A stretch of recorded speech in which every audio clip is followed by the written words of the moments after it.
അനുമോദ്, നമ്മൾ ഈ തെരഞ്ഞെടുപ്പിൻ്റെ ഒരുക്കങ്ങളുമായി ബന്ധപ്പെട്ട് വളരെ പ്രധാനപ്പെട്ട നീക്കങ്ങൾ UDF-ലും കോൺഗ്രസിലുമൊക്കെ നടക്കുന്നത് തുടർച്ചയായി വാർത്തകളിലൂടെ നൽകുന്നതാണ്. പ്രത്യേകിച്ച് ഇപ്പോൾ ഇടഞ്ഞു നിൽക്കുന്ന മാണി ഗ്രൂപ്പ് അല്ലെങ്കിൽ ജോസ് കെ മാണി അടക്കം മുന്നണിയുടെ ഭാഗമാക്കുവാനുള്ള നീക്കങ്ങൾ KPCC അധ്യക്ഷൻ്റെ ഭാഗത്ത് നിന്ന് നടക്കുന്നുണ്ട്. മാണി ഗ്രൂപ്പ്, കേരള കോൺഗ്രസ് ഗ്രൂപ്പുകളുടെ ഏകോപനം, ലയനം ആവശ്യത്തെക്കുറിച്ച് PJ ജോസഫുമായി ആശയവിനിമയം നടത്തുന്നുണ്ട്. അങ്ങനെ എല്ലാ അർത്ഥത്തിലും അണിയറ പ്രവർത്തനങ്ങൾ നടക്കുന്നു എന്നാണ് മനസ്സിലാക്കുന്നത്. അതിനിടയിൽ തന്നെ പ്രധാനപ്പെട്ടതാണല്ലോ ചില സീറ്റുകളെങ്കിലും വെച്ചു മാറിയേക്കാം എന്ന വിവരങ്ങൾ നമ്മൾ തന്നെയാണ് നേരത്തെ പ്രേക്ഷകരിലേക്ക് എത്തിച്ചത്. അതായത് കോൺഗ്രസും യുവനിരയെ സ്ഥാനാർത്ഥികളായി മുന്നിൽ കാണുന്നു.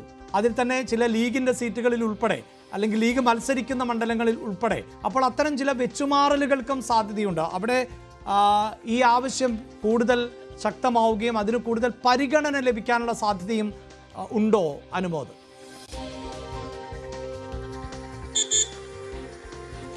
ഈ വെച്ചുമാറുന്ന സീറ്റുകളുടെ കാര്യത്തിൽ ലീഗിനെ സംബന്ധിച്ച് തുടർച്ചയായി വിജയിക്കാൻ കഴിയാത്ത അല്ലെങ്കിൽ ഇപ്പോൾ പ്രതിസന്ധി നേരിടുന്ന സീറ്റുകൾ കോൺഗ്രസുമായി വെച്ചുമാറണമെന്ന ആവശ്യം ലീഗിനുള്ളിൽ ശക്തമായി വരുന്നത്. അതിൽ ഏറ്റവും പ്രധാനം തിരുവമ്പാടി തന്നെയാണ്. നമുക്കറിയാം, തിരുവമ്പാടിയിൽ ആഭ്യന്തര തർക്കങ്ങളും അതേ തുടർന്ന് ഇപ്പോൾ കോൺഗ്രസുമായ സീറ്റ് കൈമാറ്റം ചെയ്യാനുള്ള ഒരു ആലോചനയും ലീഗിൽ സജീവമായിട്ടുണ്ട്. അതിൻ്റെ കാരണവും അവിടെ ഇപ്പോഴത്തെ അവസ്ഥയിൽ വിജയിച്ച് കയറുക ഒരു പക്ഷേ പ്രതിസന്ധി ഉണ്ടാകുമെന്നുള്ളതാണ്. അങ്ങനെയാണെങ്കിൽ തന്നെ ഓരോ മണ്ഡലത്തിലും അനുയോജ്യരായ നേതാക്കൾക്ക് കൂടി വേണ്ടിയിട്ടാണ് അത്തരത്തിലുള്ള സീറ്റ് വെച്ചുമാറ്റത്തെക്കുറിച്ച് ലീഗ് ആലോചിക്കുന്നത് എന്നുകൂടി നമുക്ക് വ്യാഖ്യാനിക്കാം.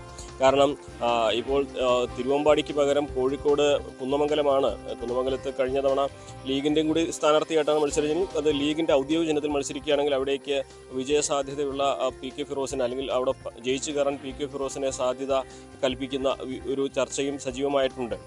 കോഴിക്കോട് പരമാവധി സീറ്റുകൾ ലീഗ് നേടാൻ ഉള്ള നീക്കത്തിലാകുമ്പോൾ തിരുവമ്പാടിക്ക് പകരം അവർക്ക് കുറെ കൂടി വിജയിക്കാൻ കഴിയുന്ന കുന്നമംഗലമോ അതില്ലെങ്കിൽ നാദാപുരം കഴിഞ്ഞ തവണ ലീഗ് ആവശ്യപ്പെട്ടിരുന്നതാണ്. പക്ഷേ അത് ലഭിച്ചില്ല.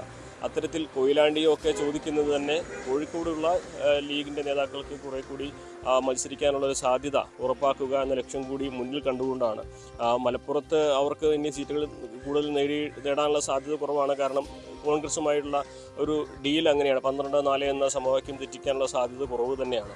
അപ്പോൾ എല്ലാ ജില്ലകളിലും സീറ്റുകൾ വേണം എന്നത് തന്നെ ആ ജില്ലകളിലെ നേതാക്കൾ മറ്റ് ജില്ലകളിലേക്ക് വരാതിരിക്കുവാനുള്ള ഒരു കാര്യം, ഒരു നടപടിയുടെ ഭാഗം കൂടിയായിട്ട് വേണമെന്ന് വേണം കാണുവാൻ.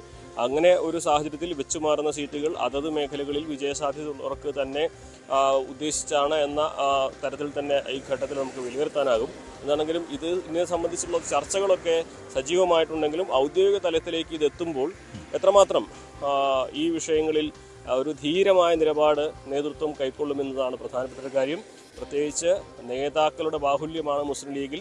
അതുകൊണ്ട് തന്നെ സാദിഖ് അലി ശിഹാബ് തങ്ങൾ എടുക്കുന്ന നിലപാട് അത് എന്തുമാത്രം ഈ വിഷയത്തിൽ മാറ്റം വരുത്തും എന്നുള്ളത് കണ്ടു തന്നെ അറിയേണ്ടതാണ്. ഈ ചർച്ചകളൊക്കെ തന്നെ വളരെ പോസിറ്റീവായിട്ട് എല്ലാ മേഖലകളിലും നടക്കുന്നുണ്ട് എന്നുള്ളതൊരു വസ്തുത തന്നെയാണ് ഈ വിഷയങ്ങളിൽ. എന്തായാലും മുസ്ലിം ലീഗിനകത്ത് സുരക്ഷിതമായ ഇടങ്ങളിൽ സ്ഥാനാർത്ഥികളെ മത്സരിപ്പിക്കുന്ന പ്രവണത അവസാനിപ്പിക്കണമെന്നും ജില്ലകളിൽ ഉള്ളവർ അതാത് മണ്ഡലങ്ങളിൽ ആണ് മത്സരിക്കേണ്ടത് എന്ന ആവശ്യവും ഉയർന്നു വരുന്നുണ്ട്. അതിനോട് നേതൃത്വം അനുഭാവപൂർണമായ നിലപാട് സ്വീകരിക്കുമോ എന്നതിൽ വ്യക്തതയില്ല. പക്ഷേ ഇത്തരമൊരാവശ്യം നിലവിൽ ശക്തമാണ്. വാർത്തയുടെ